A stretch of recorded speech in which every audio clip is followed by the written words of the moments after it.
Welcome to How To with J&A. Today we're making the best cheeseburger you've ever had. So this one has got blue cheese and parma ham and some lovely caramelised onions. So here's a list of the ingredients. So we're just going to start by taking the bread. This is half a slice of the end of a loaf of bread. You can also use a whole slice if it's thinner. And you just want to soak that in milk. So you don't want to add too much milk, just enough to wet it and make it all moist. And I've got 500 grams of beef steak mince. So that's the best steak mince that you can get. And I'm adding in some salt, that's half a teaspoon, and some black pepper as well, again about half a teaspoon. You just add that in.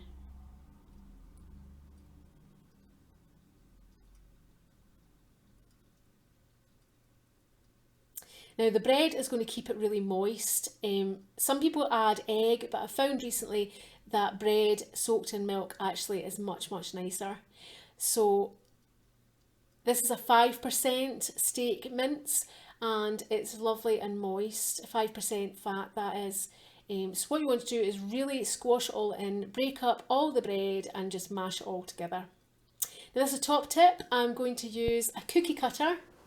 And this one has a line in the middle and I'm going to use that as a gauge for how much meat to put in. Now you can just shape these by hand, but it's quite nice just to shape it up properly and have a nice round circle. So you just want to press in your meat, and you can also do this in the afternoon and then you can prepare a bit earlier for dinner if you want. Just make sure you wrap them up well in the fridge. And it's also good if you just put it onto this parchment paper or greaseproof paper just to prevent them from sticking. So as I say, this is a really easy way to do it. You just pop it out and then you just make sure you shape it up nicely. So this recipe is going to give you 4 large beef burgers and I'm just going to cook off a couple today.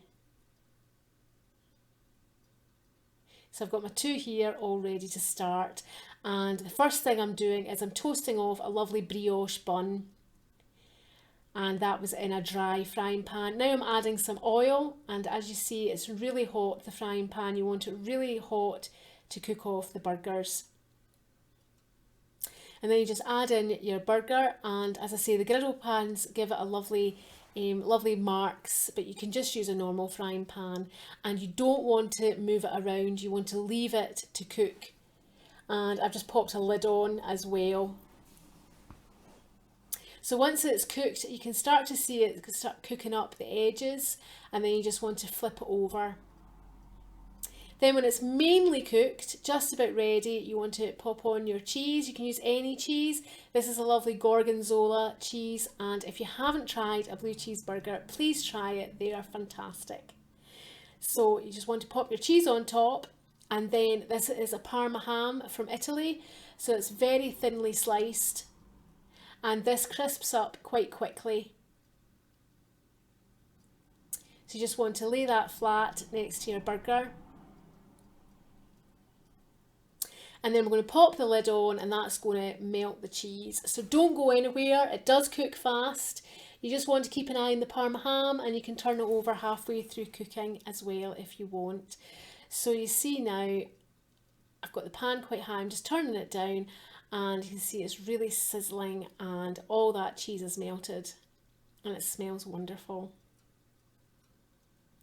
So I've already got my burger bun ready, so you want everything ready just to serve up, and I'm just going to start to serve up now, and I'm going to add in these caramelised onions as well. So the combination is just amazing.